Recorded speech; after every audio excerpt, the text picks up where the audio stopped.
Hey, everybody, welcome back to another episode of Philly and the Brain Slow Travel. I'm Philly, the guy that retired the day he turned 50. Congratulations, babe. Thank you very much. And I'm Denicia, the lady that retired from corporate America. Because it was stressing her ass out. In today's episode, we are giving you our top 5 tips to reach that early retirement. We sure are. And guess what, guys? Early retirement does not mean you need to have a specific formula.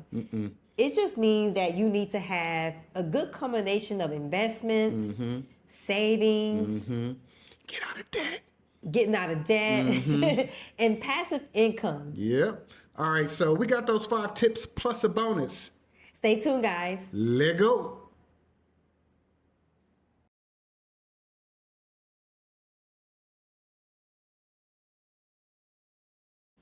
Tip number 1, get out of debt and stay out of debt. Yes.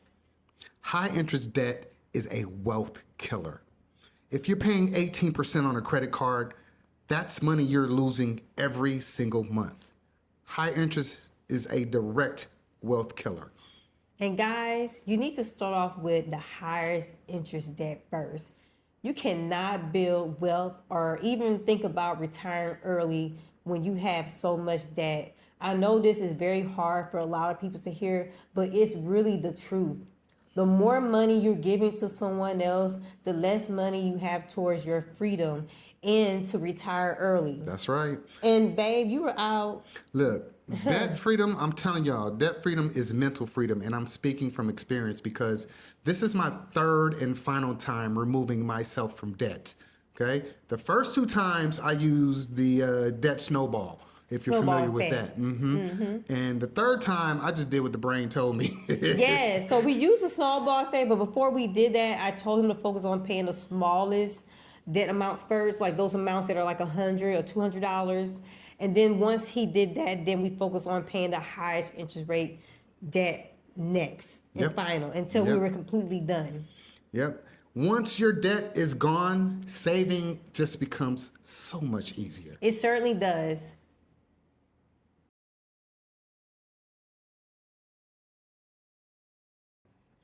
Tip number 2, build your emergency fund. At least 6 months. We like to say a year if you can, but we understand what today's America is like. At least 6 months of an emergency fund. Yep.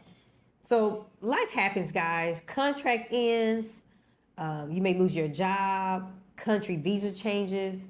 That's why it's so important to have an emergency fund because you never know when you're going to need that money. For example, look what's going on in the world today in America. Look at all the government workers who were been laid off this year. Yeah, people are losing their jobs left to right. And I know they can receive unemployment, but unemployment benefits is not a whole lot. And it No. may not be enough to pay for that person's monthly expenses. So that's why it's important that you have some cushion on the side for emergencies. Emergency fund. What the old folks used to say, put it away for a rainy day. Put it away for rainy days. It's raining like a mofo now. Yep.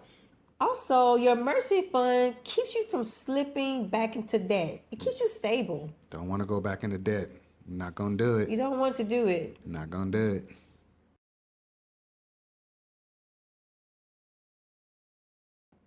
If you're paying bills and there's nothing left to save or invest, that's a telltale sign that you're ready for tip number 3. Increase your income. Yes, guys, that's a hard truth that you need to increase your income. So either one of the 2 things are currently happening if that's the case. 1, either your expenses are too high, or 2, you're just not bringing in enough money. And one of the things that you guys can do if you're not already doing today is to track your expenses. Yeah, we use travel spend. Yeah, we use travel spend because we're on this journey where we're just living in different countries month to month at a time. And we find it very helpful to get an idea of how much we spend on a daily basis. Listen, you need to track your even your smallest expense because that's how you know where the holes are in your income, where to plug the holes. Yes, you can't say I'm trying to reduce my expenses if you don't know exactly how much you're spending every month. Exactly. And if you find that after you reduce your expenses, you still don't have enough money to put on the side for savings or invest, then that tells me, or that should tell you, that you're just not bringing in enough income. And I know that's hard to hear, but that's reality. So you may want to look into either a side gig or some type of contract work. For example, maybe even being a notary, maybe doing Uber driving, maybe teaching on the side. I Something. mean, you have to start looking into things. And I know it may sound like a lot, but it's reality. It's the truth. You have to put in the hard work to begin your journey of early retirement. Yes, that's the goal. We ain't gonna give you guys bull crap. We telling you the truth. There ain't no quick scheme to just doing Ain't anything. You no have to get put in the rich work. quick. You got to put in the work. You definitely have to.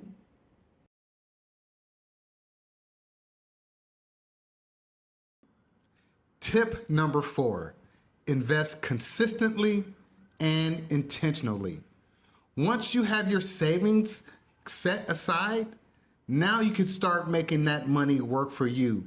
Now you can start making your investments become your income.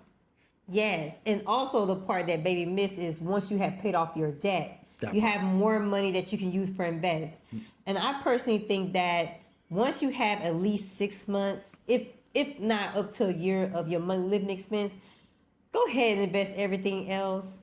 I don't see the point of saving anything more than a year of your monthly living expense. That's just our personal advice. Personal advice. Again, not financial advisors. Do your own research. We're just trying to provide y'all some tips that we have done to help us get to this point. Yes, that's right. And we personally did not start investing into the stock market until about 5 or 6 years ago. Yeah, we kind of late to the game too. But And you when see I it's working. Yeah, and when I started out, I was afraid. I'm not gonna lie to you. I was afraid. I remember opening an account with Vanguard, and the first account I opened was a Roth IRA, and I just had money sitting there. And then it took me about 6 months to choose a stock, and I chose a stock, and I just saw the numbers going down, and I was just afraid. It took a whole year for me to really get into investing into the stock market, and I really had to get out of my way. Do it scared. Yes, do it scared. So the first thing that I did personally was, like I said, is open that account. You can open that account and not even invest anything. That's taking action. And the next thing I recommend, understand your risk tolerance. I say this because there are different ways to invest in stock market. There are people that invest as stock traders. And we personally are not stock traders. There's Nope. nothing wrong with being a stock trader, Not but we gonna do it. personally do not want to be watching the stock market on a daily basis, trying to figure out which companies are going up and down and when to sell and buy. We're not doing that. Our main goal and our main purpose is to set our portfolio up for long-term investment. So I recommend those of you that are interested in investing in the stock market, or maybe you have already started, make sure it's for long-term reasons. Make sure it is not so that you need the money in the next couple of months or next year. This should be money when you invest that you don't need anytime soon. This is for your future. And for us personally, we invest into the stock market for monthly dividend income for long-term reasons. Long term. Yeah, investing is how your money starts helping you buy back your freedom. Buy back your freedom. And we personally choose to invest into REITs, index funds, ETFs, and mutual funds. And we decided to do that because we like the mixture of the top companies being selected for us. And that's why we chose to do that versus investing into individual companies. Nothing wrong with that. This is just our method and what we're doing. And for those of you at home, again, if you're not already investing in the stock market, do your research on the companies. Look into the brokerage companies. For example, we currently have accounts with Vanguard and Fidelity. Those are our accounts. And I would say personally for Vanguard, they have really good options in my opinion. So when I signed up for the Roth IRA the very first time, I was for the first 3 months paying the annual fee. I didn't know that there was a way to waive that. So you can set up an account and not have to pay any money for it. Just make sure you sign up for The e-services or yeah. e-statements so that they don't deliver you anything by mail. You can just look online at your statements, and that way they don't charge you an annual fee. Save the trees and them fees. And then once you do that, then start doing your research on understanding first what is an index, what is an ETF, and figure out which companies you want to invest into. Again, we're not financial advisors, and this is not a financial video. It's a retirement channel. It's a retirement channel. But I'm trying to give you guys some tips. One of the things we do highly and will always invest into is the total stock market. That's the VTSAX. That's an example of an index fund. Again, do your research, start investing, and do it scared. Is your kids grown? Check. Is your money working for you? Well, if not, you better get your ass to work.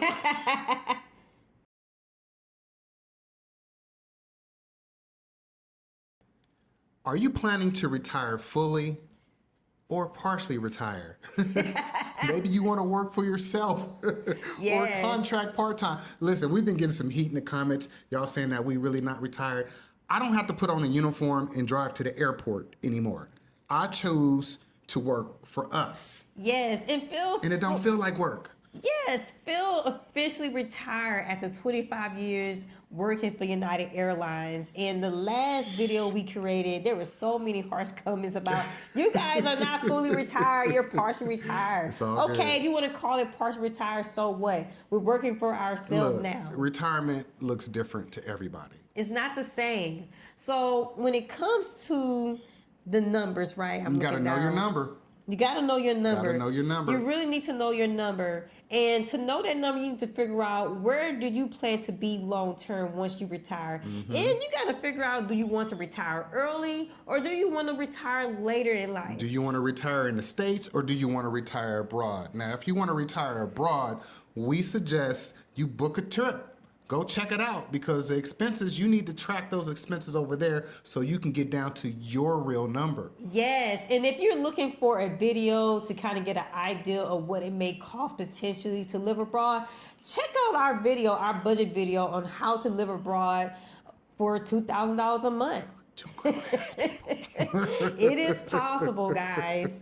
All right, look, your future expenses define the lifestyle you're planning for. Knowing your number, it just makes that dream real. Yep. It's so important to know that number so that you know how much you need to continue to contribute to that stock portfolio, that Roth IRA, that brokerage account, that 401k, that traditional IRA. Should I go on? Word.